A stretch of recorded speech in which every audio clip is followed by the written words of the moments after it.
Good morning, class. We are looking at exam 2 review covering chapter 3, differentiation rules from section 3.1 to 3.8. Here's the last part, sections 3.7 through 3.8. 3.7, rates of change in the natural and social sciences. 3.8, exponential growth and decay.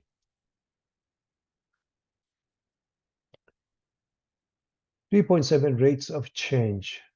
The difference quotient is called the average rate of change of y with respect to x over the interval of x of 1 to x of 2 and can be interpreted as the slope of a secant line, and that's the key, PQ. So when you have a curve y equals f of x, you connect 2 points, it gives you a line known as a secant line. For example, in this case, you have the first pair x of 1 comma f of x of 1 and the second one x of 2 comma f of x of 2. We recognize the following limit as being the derivative f prime of x of 1. Delta y over delta x.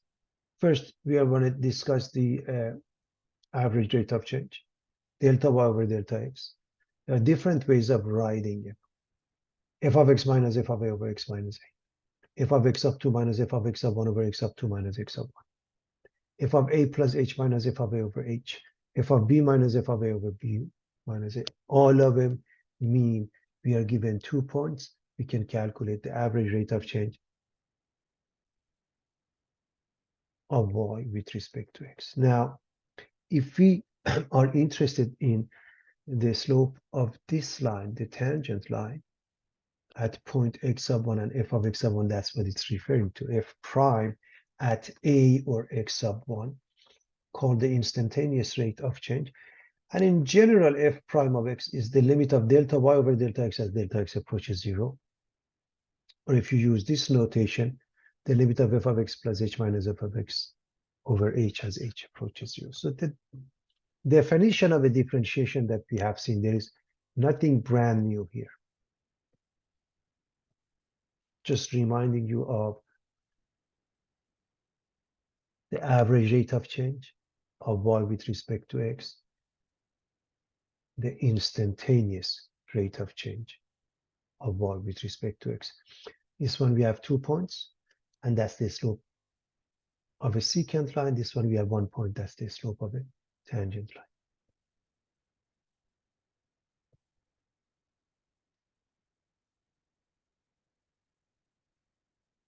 The height in inches of a sunflower x weeks after being planted can be approximated by the function f of x equals 6x minus 1/4 x squared. We want to include properties. This part is a given class. Anytime you do word problems, if units are given, you answer with proper units. How tall is the sunflower 8 weeks after planting? It's a simple elementary algebra question. Replace the x with 8 because this represents the height at any given point in inches. So replace it with 8.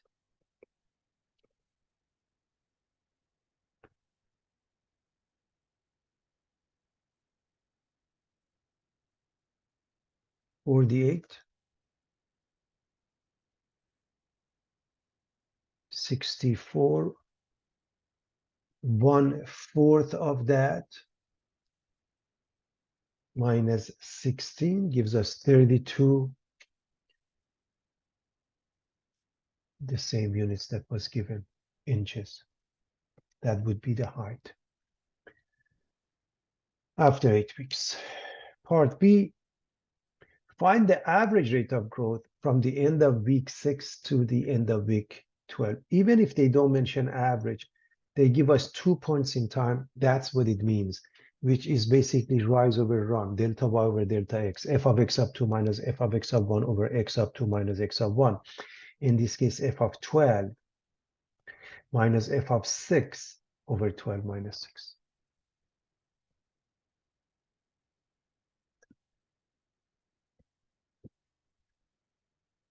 So let's plug in number 12. We get 6 times 12 minus 1/4 of 12 squared. Let's plug in 6. We get 6 times 6 minus 1/4 of 6 squared.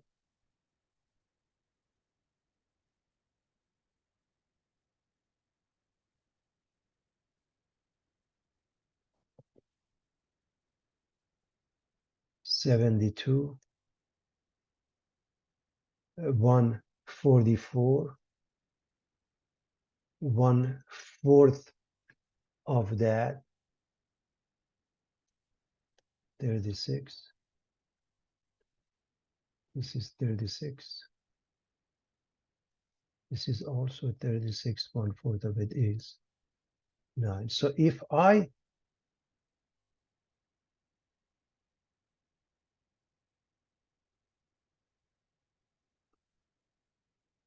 distribute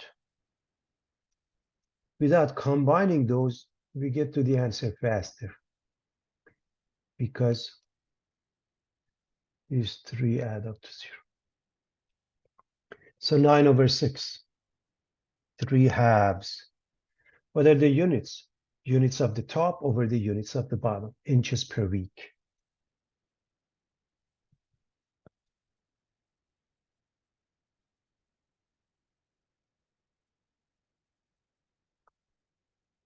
Find the instantaneous rate of growth 10 weeks after planting. Even if they don't mention instantaneous, one point in time, that's what it means. So you have to differentiate this. That's a simple differentiation. F prime of x is 6 minus 1/4 times 2 makes it minus 1/2 x. And now after 10 weeks, you replace the x with 10. This is 5. 6 minus 5 is 1 inch per week. That's because we have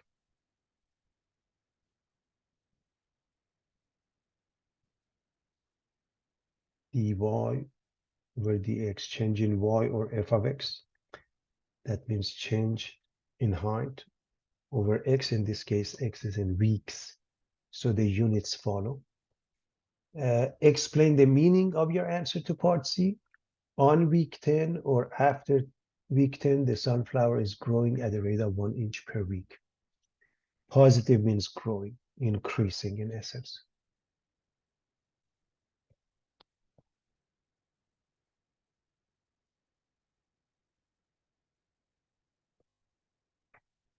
Example 36, given that C of x is 62x squared plus 27,500 and R of x is x cubed minus 12x squared plus 40x plus 10.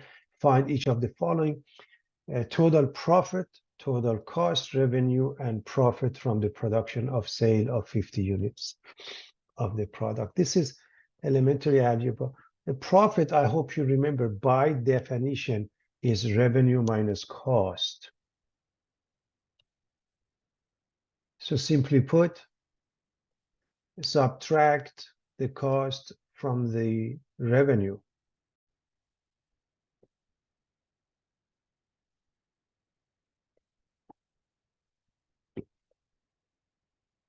So we distribute the negative sign, minus 62x squared minus 27,500.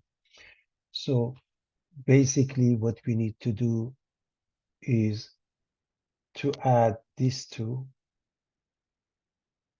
which means x cubed remains, and then these two, x cubed minus 74x squared. For the x remains,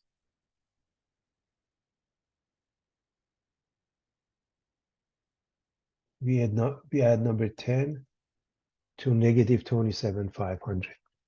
We get negative 27,490. It's a simple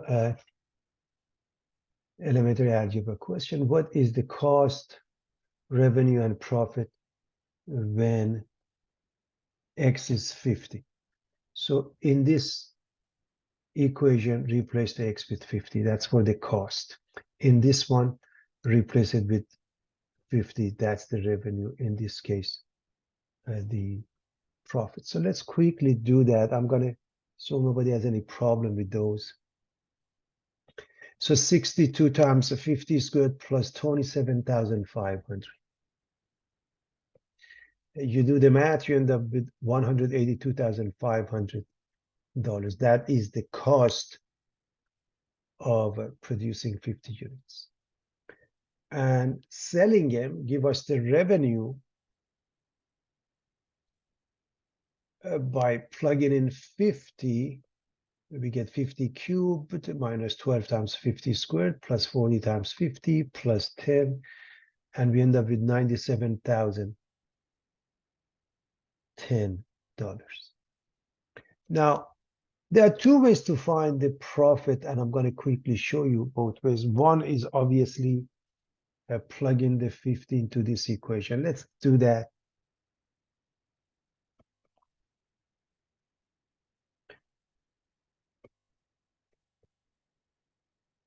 So x cubed, 50 cubed, minus 74x squared, minus 74 50 squared, plus 40 times x, 40 times 50, minus this number, 27,490. It results in minus 85,490, which means, of course, a negative profit means that we lost $85,490. Zero means breaking even. When the revenue and cost are identical, we break even. If this is positive, revenue is more than the cost. And if this is negative, that means loss. However, an easier way would be to just say R of 50 minus C of 50 is P of 50. If you subtract this number from this number, it gives you the same answer a lot faster. You don't have to evaluate it. So I just wanted to show you both ways, but of course, this is a smarter and easier way. And you really have to stick with that, but your choice. Now we are looking at the same question. So far what we did was algebra, basic algebra. Now we are going to this concept, the marginal cost, revenue, and profit when 50 units are produced and sold. That really means differentiation, okay? So marginal in cost, revenue, and profit in business, what is the derivative of the function, and then more importantly, the meaning of it. So let's look at the derivative of this function, c prime of x, that is 62 times 2, 124x.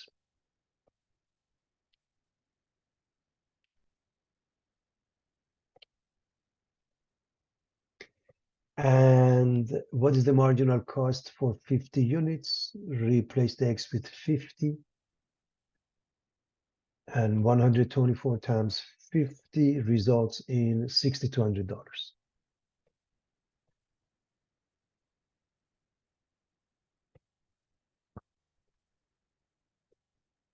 The next one is R prime of x, marginal revenue. Marginal revenue. Differentiate this. 3x squared minus 24x plus 40. What is the marginal revenue for 50? Replace the x with 50. R prime of 50. So 3 times 50 squared minus 24 times 50 plus 40. Put it into a calculator, and it gives you $6,340.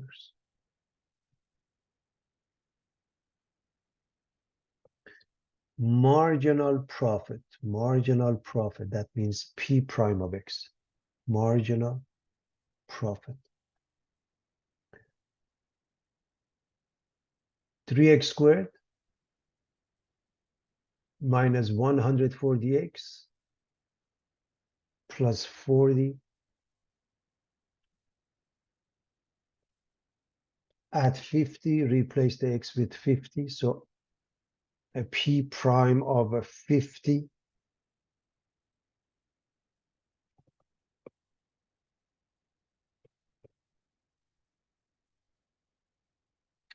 3 times 50 squared minus 148 times 50 plus 40, put it into a calculator, gives you $140. By the way, just like the previous page,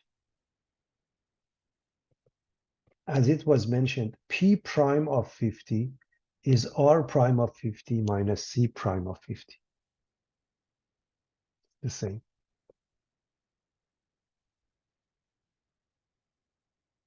And it's easy to see if you subtract this number from this number, you get this one. So you didn't have to go this route. In fact, P prime of X, if you don't want to differentiate this, you can say it's R prime of X minus C prime of X. So if you subtract this one from this one, you get this. Notice 124X subtracted from this, you get minus 140. That's all. These two don't change. So let me just write that. This is one way to write it. This is also equal to R prime of X minus C prime of X. So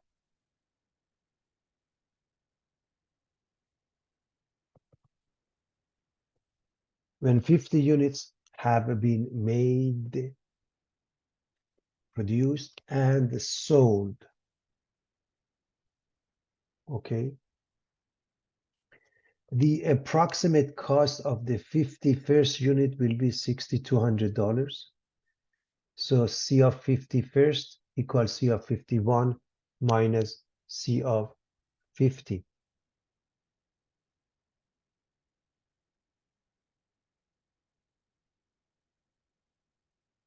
So what are we talking about? If somebody says, what is the exact cost of the making the 51st unit, you plug in 51, you calculate it. You plug in 50, you calculate it. The difference, so C of 51 minus C of 50, so plug in 51, evaluate it, plug in 50 and evaluate it. It becomes $6,262. This is the exact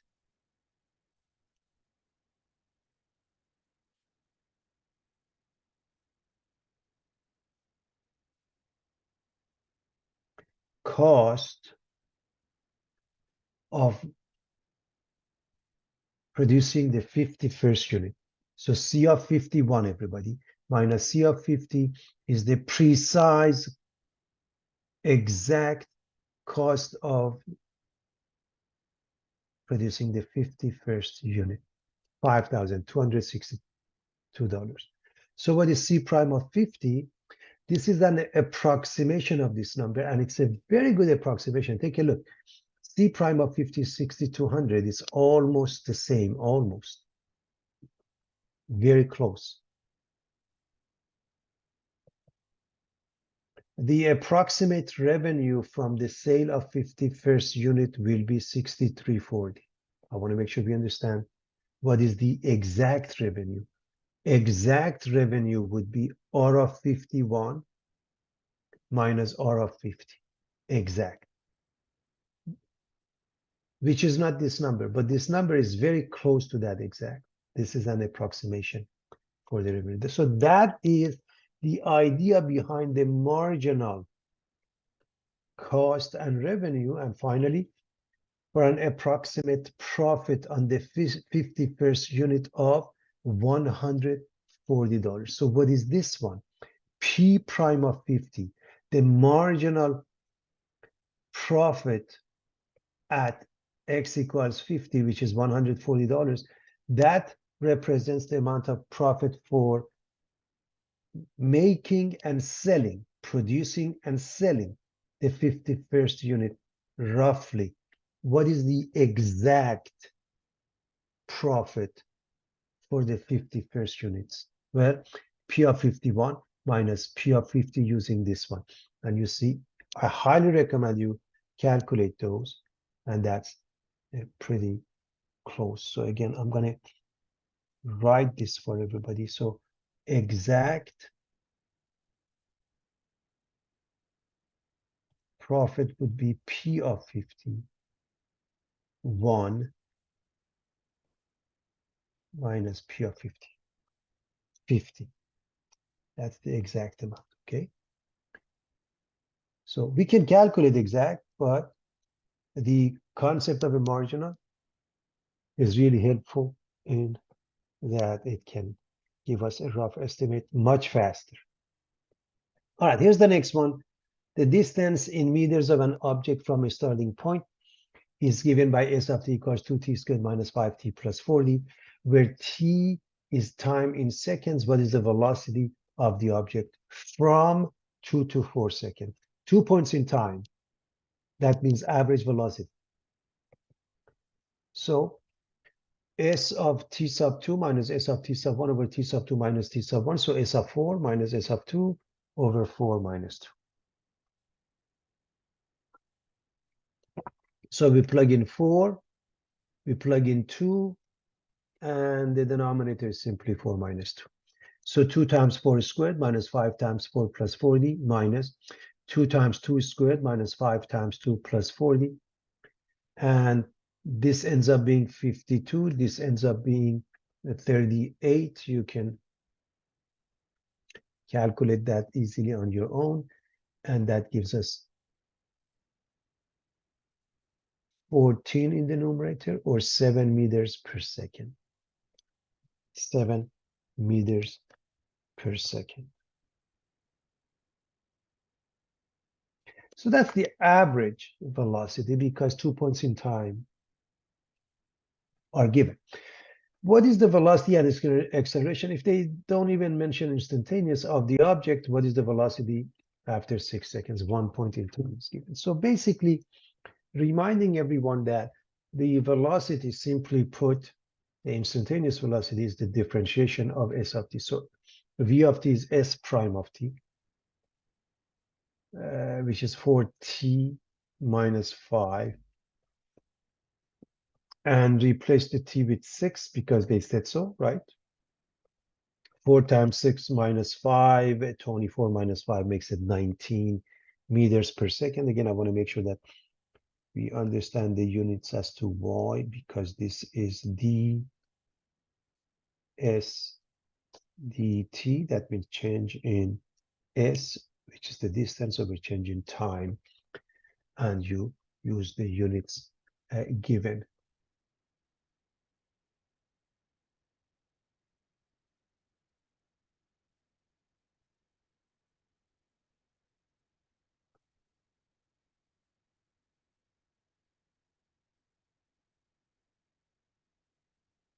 All right.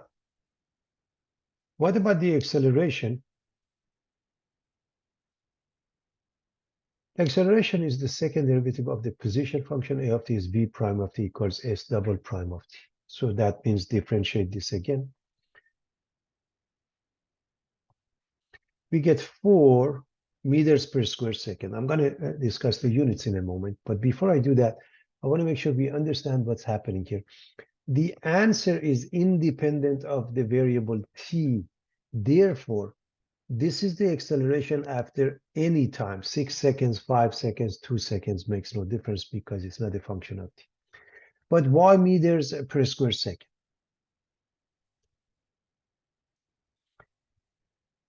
A of t means dv dt, change in velocity, which is meters per second,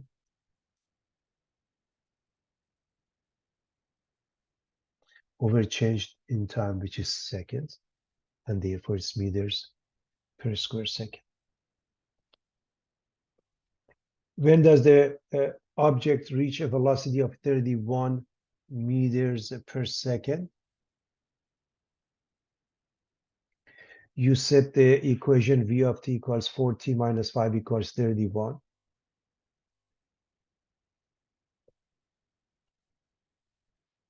And you solve for t. So you move the negative 5 becomes positive. 36 divided by 4 is 9 seconds.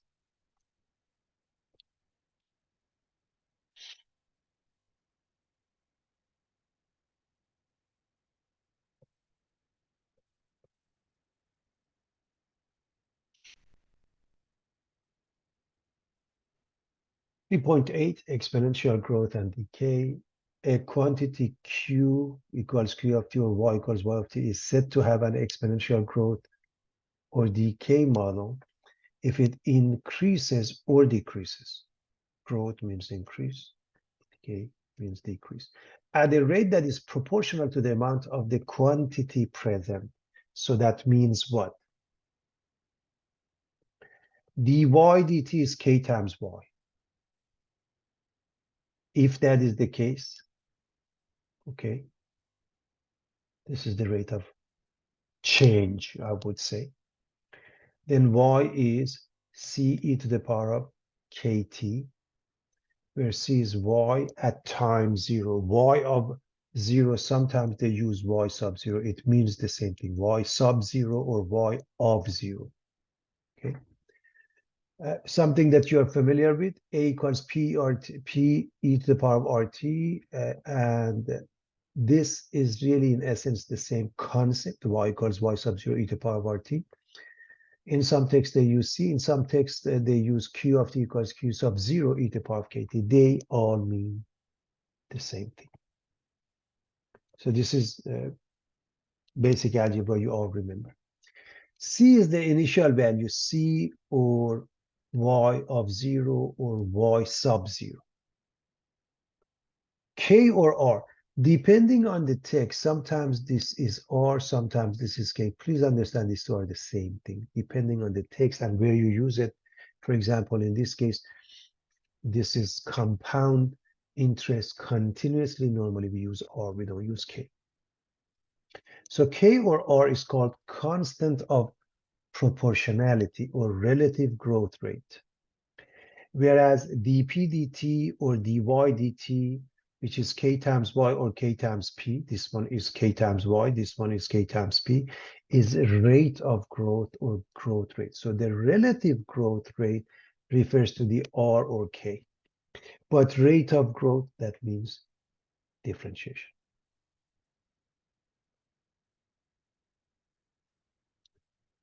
Equation 1 is sometimes called the law of natural growth if k is positive, or the law of natural decay if k is negative. It is called a differential equation because it involves an unknown function y and its derivative dy dt. If it's with respect to t, if it's with respect to any other variable, so be it. So exponential growth dy dt is called ky, exponential decay dy dt is minus ky. Notice y equals c e to the power of kt. So dy dt, if I differentiate that, any exponential, the answer is itself. So c is the constant remains. So immediately c, we keep it e to the power of kt itself by the chain rule times k.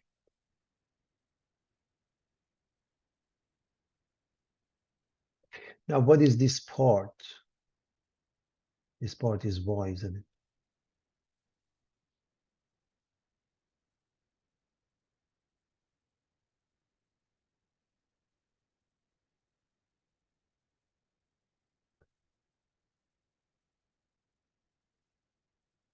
So dy dt is k times y.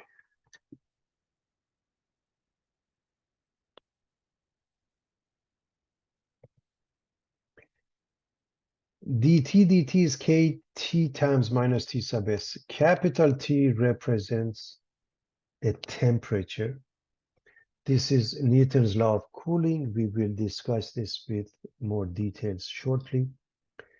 Newton's law of cooling says capital T of t is y sub 0 e to the power of kt plus t sub s, and y sub 0 equals t sub 0 minus t sub s, where t sub s is the surrounding temperature. Again, we will go over this with a little bit more details shortly.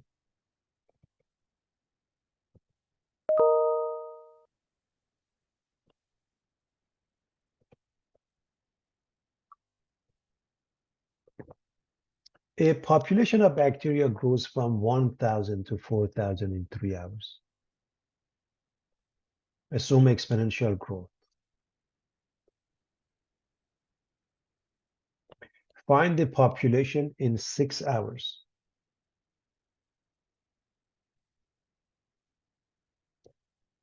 Well, anytime you deal with word problems, what is given?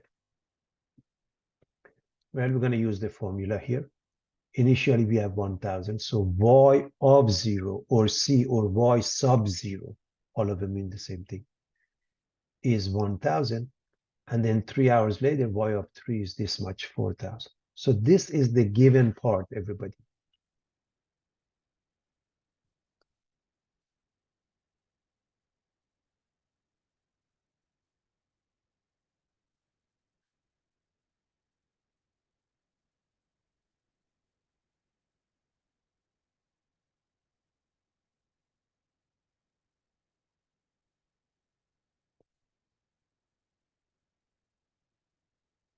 So what do we do? Into this formula, we replace the c with 1,000. We go through the process of finding y of t in general, and then y of 6. So we want to find the lowercase k. To do that, first we're going to replace the c here with 1,000 and say y of t is 1,000 e to the power of kt, and the only thing missing is the k. Remember, kt or rt is the same thing. We are going to use the fact that y of 3 is 4,000. So y of 3 is 4,000. Replace the lowercase t, the time, with 3. So 4,000 is 1,000 e to the power of 3k. We are going to divide by 1,000. And we are going to take a natural log of both sides. If I take the natural log, why natural log? Because this one has base e. The left side is ln4, the right side is 3k by logarithmic properties. Therefore, k is the left side ln4 divided by 3 precisely. This is an exact answer, everybody.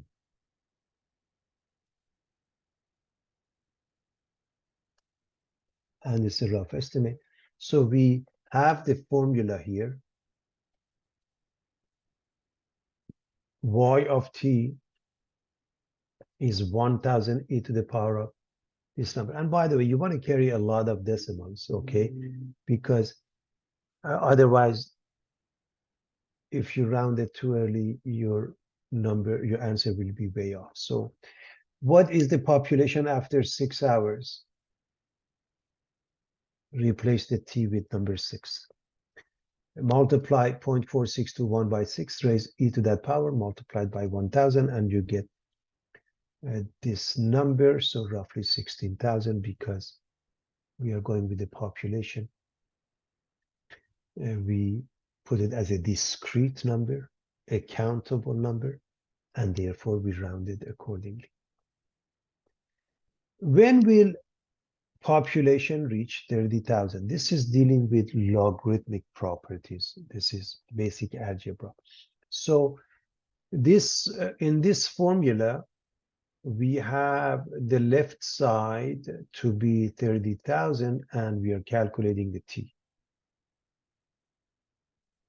Okay, that's the idea. Y of t equals some number, some time is 30,000 or 30k.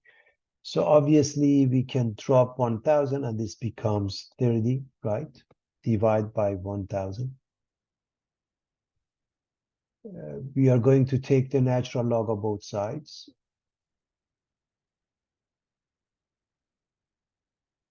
Ln of the left equals ln of the right. This is ln 30, and this becomes just the exponent 0.4621 t. You're solving for t, divide by this number both sides, 0.4621. And again, this is more precise than using a calculator. You put it in with a bunch of decimals, and t becomes 7.3603. And the units, hours. As far as the units are concerned, just pay attention to what's given and how you should answer it accordingly, okay?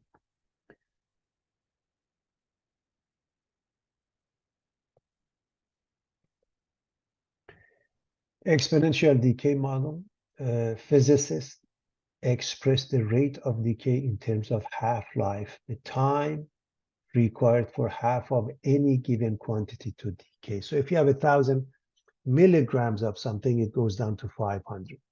If you have 1 gram, it goes to 0.5 grams. If you have 10 grams, it goes to 5 grams. That's the concept known as exponential decay. A sample contains 1 gram of radium. How much radium will remain after 1,000 years, knowing that the half-life of radium is 1,620 years, meaning in 1,620 years, we know that 1 gram goes down to 0.5 grams. That's the meaning of it. It takes this long to go to half of its original size. And again, we have all of this. What I want to really mention that y equals c e to the power of kt, where h is the half-life and it can be minus ln2 over k. I can show you in a moment. If you write it with a negative, then it's ln2 over k.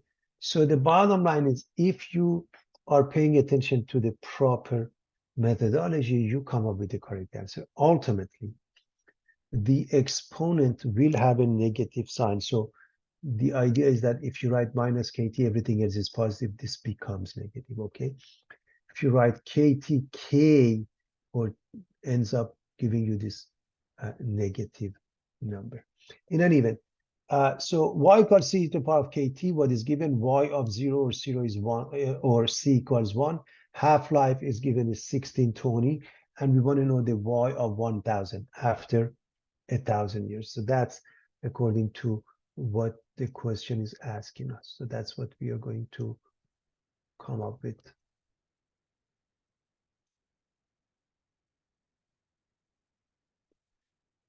Let's discuss the half-life. So with this formula, half-life, in order to find the rate, you don't even need to know how much you begin with. So if we go with 1/2 of c, we know c is 1, but we don't need that because they cancel each other. Half of c is c e to the power of k.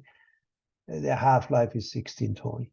So why is this half? Because this, we know this to be the half-life. Again, this gives us half of this original size. So we can get rid of those two. That's why in order to calculate this, we don't need to know what is the original size. If I take the natural log of the left side and the right side, so these two cancel each other. Let me actually erase this and then the natural log of this. Yes. So taking natural log, that's what we get. Now, the right side becomes 1620k. And I hope you know this is ln1 minus ln2. ln1 is 0. So k is minus ln2 divided by 1620. And take a look.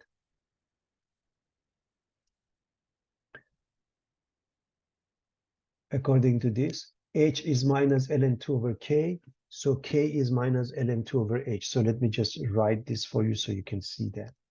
According to this formula, okay, we write it here. If h is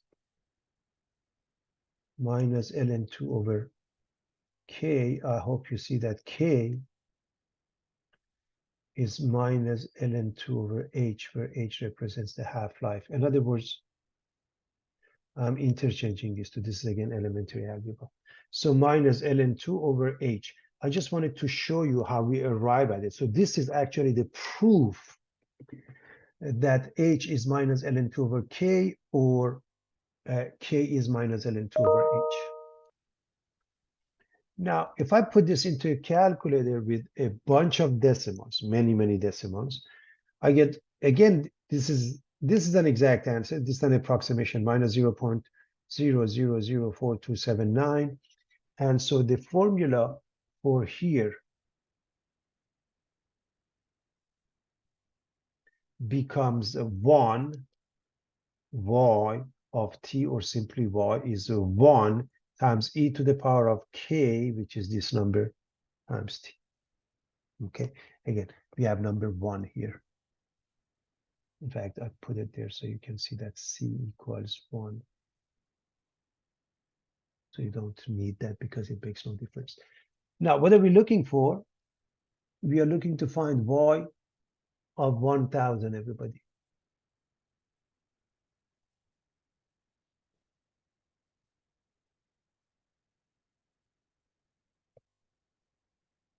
Which means we are going to replace this t with 1,000.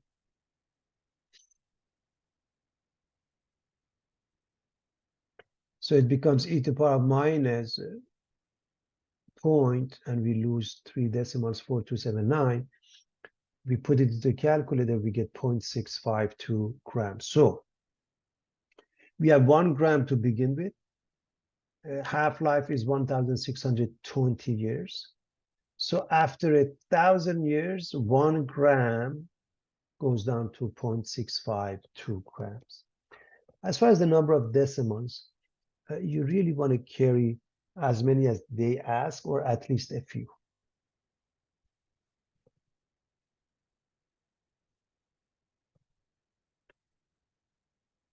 The growth in world population in millions is estimated by the formula P of t equals 3,100 e to the power of 0.0166 t, where t is the number of years since 1960. Find the instantaneous rate of change, or growth rate, for the year 2015, includes units. And again, 1 point in time is given. That means differentiation. So growth rate or instantaneous rate of change, you have to differentiate. So we want p prime of t. P prime of t starts with the given constant. Then anytime you see the exponential, the answer is itself. Is the base e? Fine, so we are okay. What about the exponent? Is it t? No, it's a function of t. By the chain rule, we need the derivative of this, which is 0.0166. Quick recap. 3,100 doesn't change. Any exponential you want to differentiate, immediately write the exponential regardless. Then you look at the base. If it's not e, you need the natural log of that. If it's e, you're fine. Then look at the exponent, and all you have to do times k, or times g prime of x. In this case, g prime of t, which is the coefficient 0.0166. We are going to multiply these two numbers. It results in 51.46. And now, from 1960 to 2015, there's a difference of 55. Replace the t with 55. Put this into a calculator.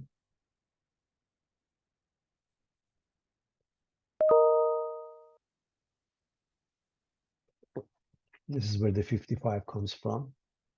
And we get 128.2273.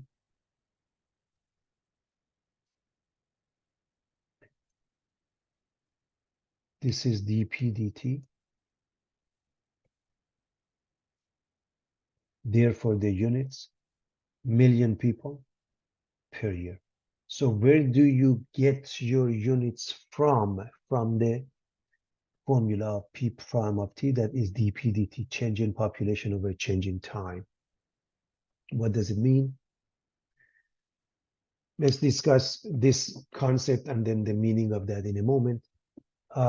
So y equals c e to the power of kt, dy dt is ky, and dp dt is kp.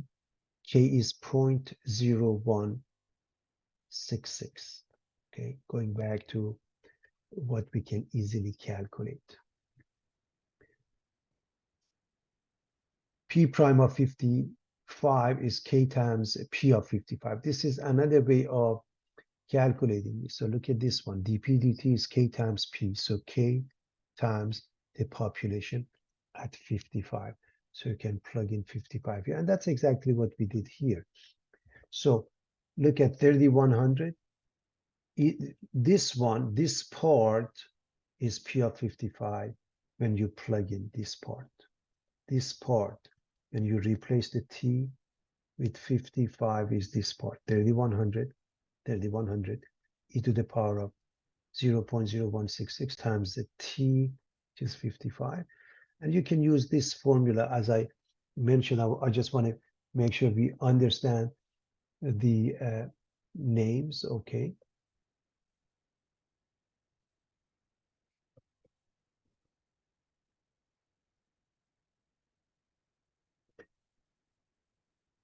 K or R is the relative growth rate, and this is the growth rate. You can use this formula depending upon what you're doing. In case you come across that, I don't want you to be confused.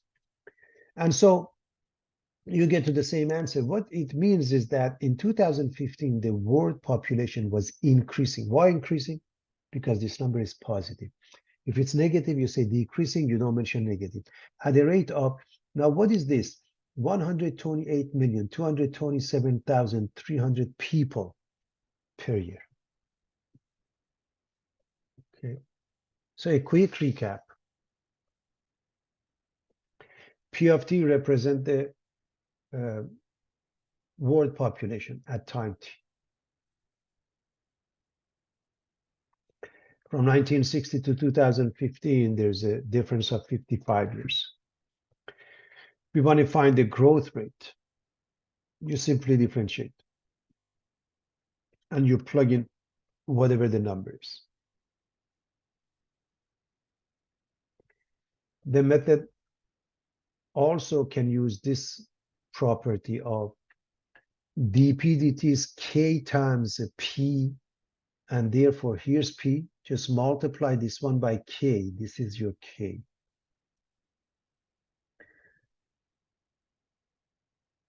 This is K, everybody. If you want to use that, all you have to do, multiply this one by K when T is 55. So you plug in 55, you calculate the population at T equals 55. If you multiply it by K, it gives you the growth rate. That's what it says here. So this is another way of approaching it. Newton's law of cooling. Newton's law of cooling states that the rate of cooling of an object is proportional to the temperature difference between the object and its surroundings. Provided that this difference is not too large, this law also applies to warming. The concept is this. You have a cup of coffee, hot cup of coffee, sort of, you bring it to the room. Ultimately, it takes the temperature of the room. You have a cold beverage, you bring it to the room. Eventually, it warms up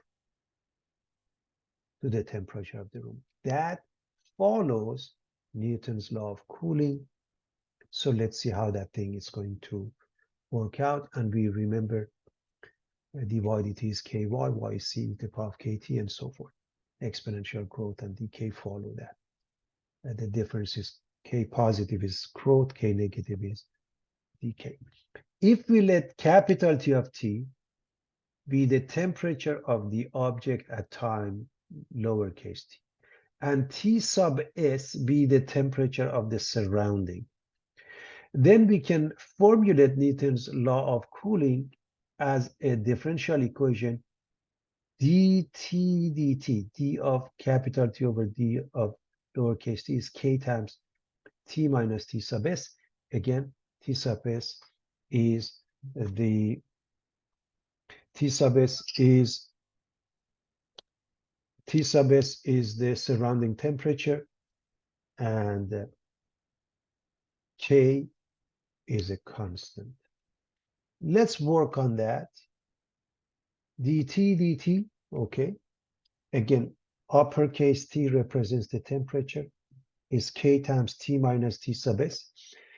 And because the difference in temperatures. Let's work on this and see what we get. Let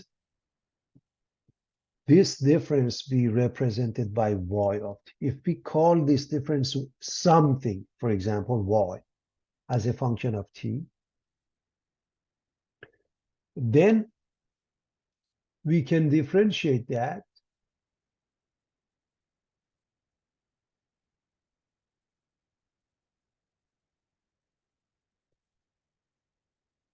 when you differentiate this, you get y prime of t. When you differentiate this, you get t prime of t. T sub s is a number. T sub s is the surrounding temperature. T sub s is a fixed number. Then the derivative of any fixed number is 0. So y prime of t, or dy dt, is the same as t prime of t, or dt dt. So y prime of t is dy dt, t prime of t is dt dt, and the two are identical.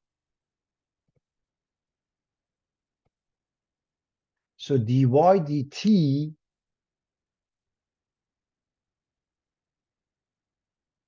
instead of this one, dt dt, I'm going to write y prime or dy dt is k times t minus t sub s, which is ky. So if you put all of this together, it results in dy dt being ky. Dy dt being ky, here's the answer.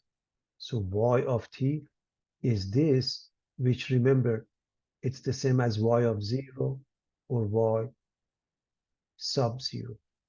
Therefore, y of t is y sub 0 e to the power of kt.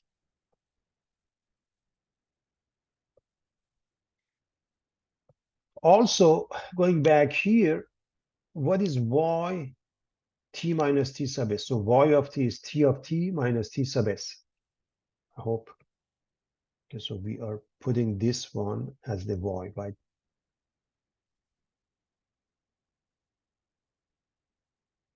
That's what we're writing. And so what is t sub t? Move this to the right. By the way, look at this one. Okay, these two. This is what results in this. And so t of t is the right side, and move the t sub s.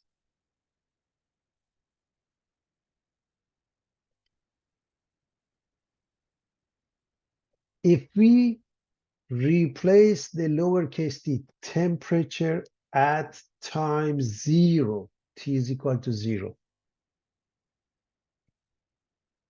This is y sub 0. This is e to the power of 0. And as you can see, e to the power of 0 is 1. So y sub 0 plus the surrounding temperature is t of 0. By the way, t of 0, please understand, everybody, t of 0 is the same as t sub 0. Y of 0 is the same as y sub 0, means at lowercase t 0. That's the meaning of it. So with that being the case, this is t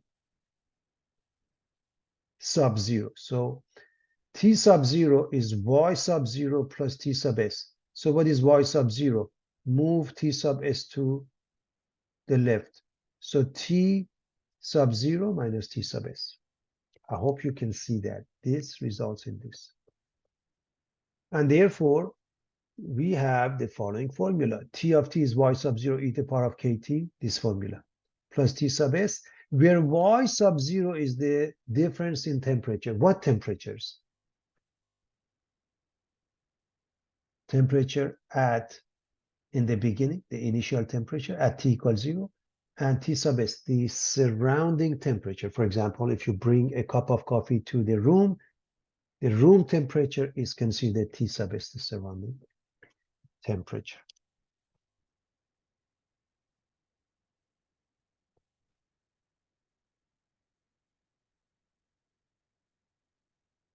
Let's look at a couple of simple examples. Example 41, a 180-degree turkey is removed from the oven and placed in a 74-degree Fahrenheit room.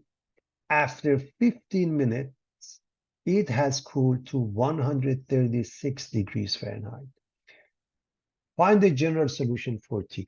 To answer any question, if they ask anything else, you should find this in the first place anyways, okay? And we are following Newton's law of cooling. So first thing first, you read the question what is given. And that's extremely important to understand. Anytime you do word problems, what is given? I can't emphasize this enough.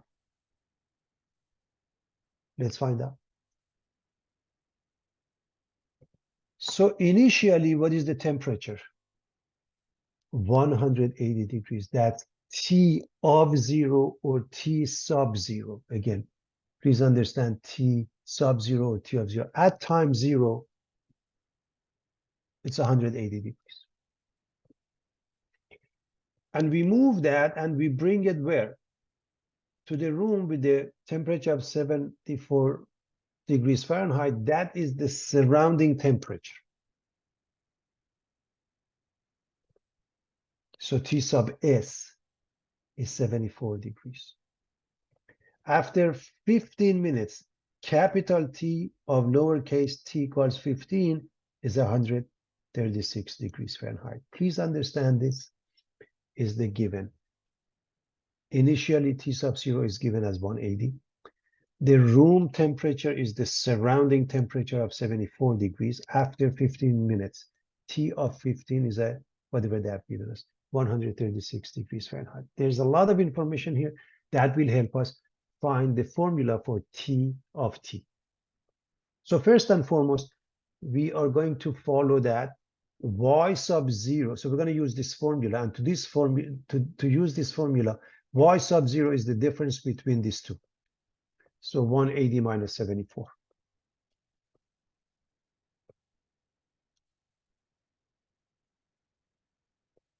So we have y sub 0 as 106.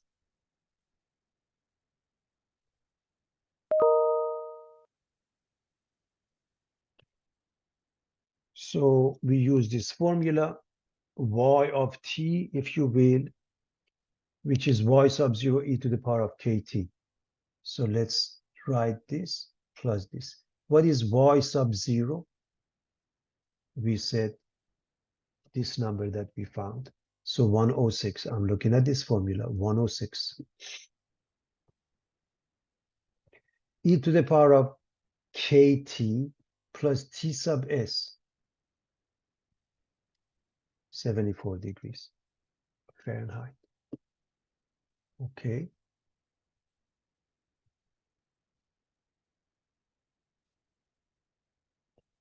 So it's pretty straightforward, everybody.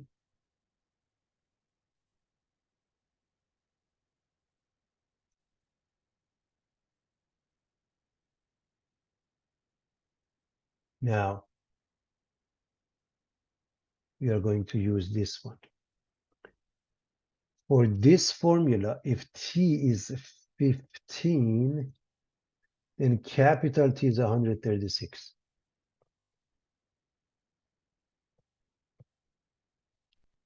So T of 15, replace this lowercase t with 15. That's 136. This will help us find K and therefore the general formula. That's what we are looking for. So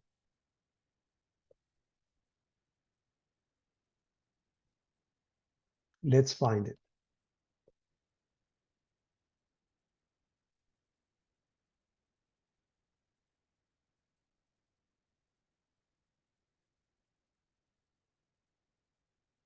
Subtract 74, you get 62.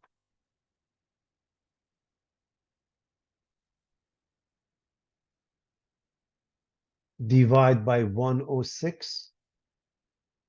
On purpose, I'm not going to simplify this, although anytime you have a fraction, you must simplify because I want to show you precisely where the numbers are coming from. That's why I'm not. Okay? Simplify. I'm going to solve for k, so I'm going to take a natural log of both sides. Why natural log of both sides? Because this is e. So the left side becomes 15k, the right side is what it is. If I divide the right side by 15, I have the answer. Now I put it into a calculator and a bunch of decimals. K becomes negative 0.0357554. Therefore, I have T of a T as this, replacing the K with the number that I have here. Okay, so we found the general solution for T of T. So at any given time, if we want to know the temperature in 10 minutes, replace the T with 10 minutes. 20 minutes, 20 minutes. 1 hour, change the T to 60. Okay, just pay attention to the units. Okay. How long does it take for the turkey to cool down to 110 degrees Fahrenheit? So basically set this equal to 110 and solve.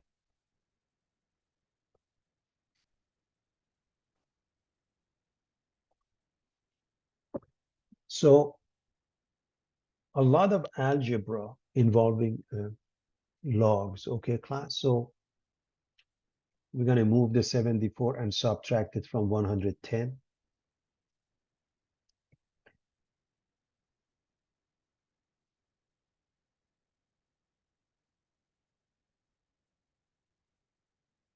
You get 36 on the right.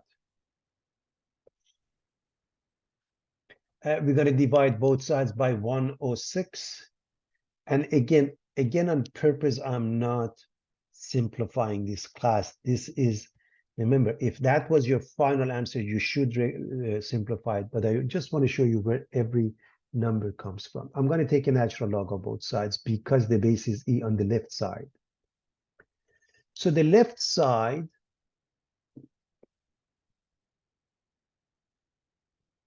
logarithmic properties, they cancel each other. We get just the exponent, negative 0.0357540, and the right side is just ln of 36 over 106. Again, we haven't simplified this on purpose.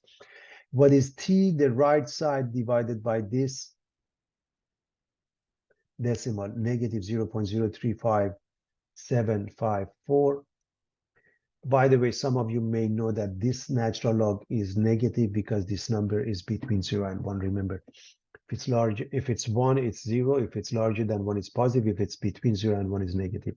So put it into a calculator, and you end up with 30.2, about 30 minutes, roughly, because all of this is an estimate, I want you to know.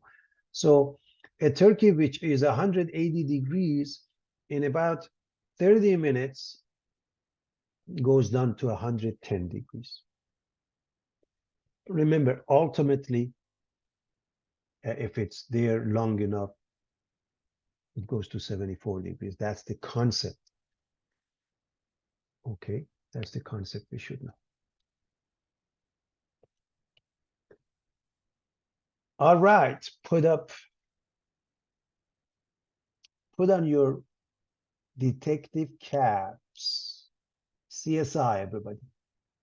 This is one way actually that they do the job. A dead body was found at 1:30 a.m.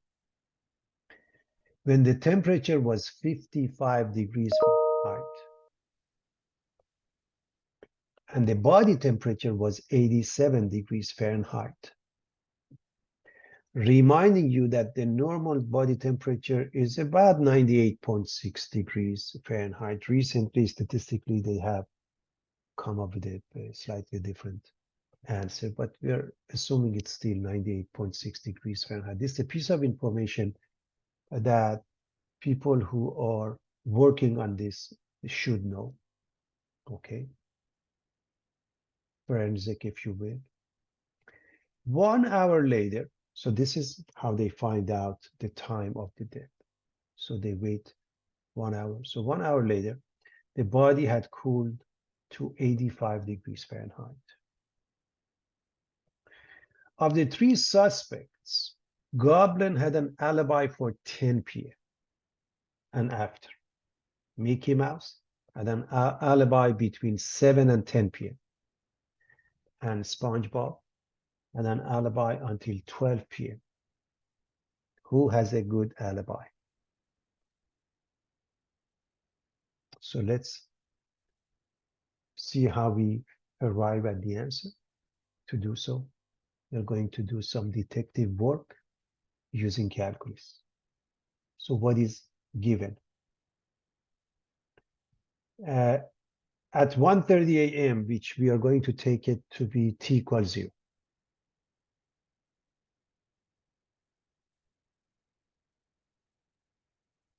55 degrees represents the surrounding temperature.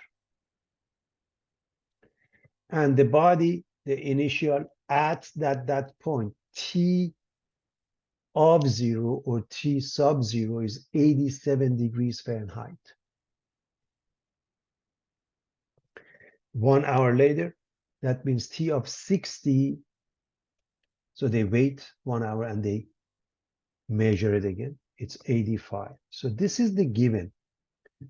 At time T equals 0, which is 1:30 a.m., T sub s is 55. That's the surrounding temperature. T sub 0 is 87, the body temperature at that very moment. And then 1 hour later, sometimes more, okay, 30 minutes later, less, okay, 2 hours later. So T of 60 is 85 degrees. That's how they do that. And we have to find T of what time is 98.6 degrees Fahrenheit, meaning that's the time that the person was still alive at that moment the murder happened. So we are going to follow this with y of 0 be the difference between the two. And so the difference between the two, see, that's why the given helps. T sub 0 is 87 minus T sub s is 55. So their difference is 32. And so goes into this formula. So I'm going to replace the y sub 0 with what we just found.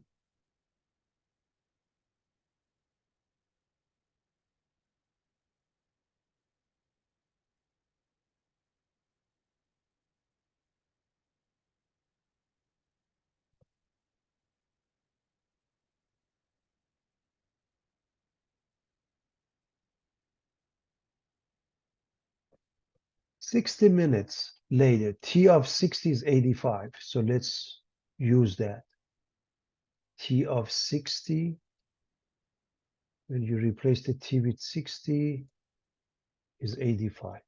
T of 60 is 85. So just like the previous example, we find T of T, okay? And so I'm going to subtract 55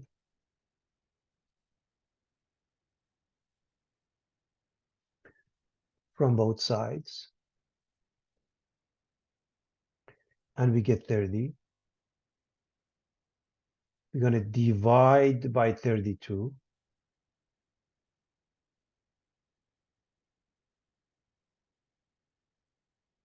We get 30 over 32. And I'm going to keep it again as 30 over. Everybody knows it's 15 over 16, but let's keep it. Take a natural log of both sides. Left side becomes 60K.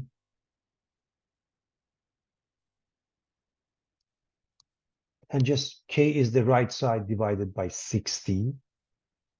And now if you use a calculator with a lot of decimals, a rough estimate is this, negative 0.001075. And so this T of T, everything you write the same, you replace the K with the number you just got. So we found T of T. Now the question is, at what time it was 98.6? So we set this equal to 98.6 to find the lowercase t, namely the time. So we are going to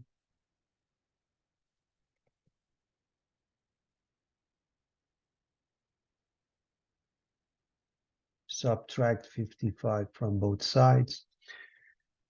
And therefore, this 32 to the power of negative 0.001075 t equals 98.6 minus 55, which makes it 43.6. And we are going to divide both sides by 32.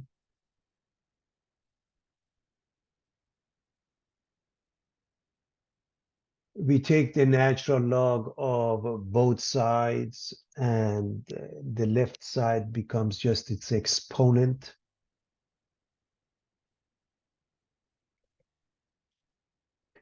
So the exponent negative 0.001075 t equals the natural log of the 43.6 over 32. And so t is the right side divided by this coefficient. Now you put it into a calculator and it gives you a number. Please understand, this is larger than 1, so it's positive over negative. The answer is negative 287.7. But remember, all of these are estimates, so roughly you are going to go with minus 288. You change it to a whole minute class because all of them is, as I mentioned, an approximation, so you don't have to worry about it too much. So minus 288 minutes. So 130 a.m. minus 200 plus the time. If it was positive, you would, let's say it was 30 minutes, you would add 30 minutes. It's 75 minutes, you add 75 minutes. It's negative 288 minutes, you add negative 288 minutes to 130. Gives you 8:42 p.m. And again, remember 300 minutes is 5 hours class, okay? So 130 minus 5 is 830, and then we have 12 minutes. So again, just in case anybody having problem with basic calculation. And so that means if you look at those, okay, Goblin had an alibi for 10 p.m. and after.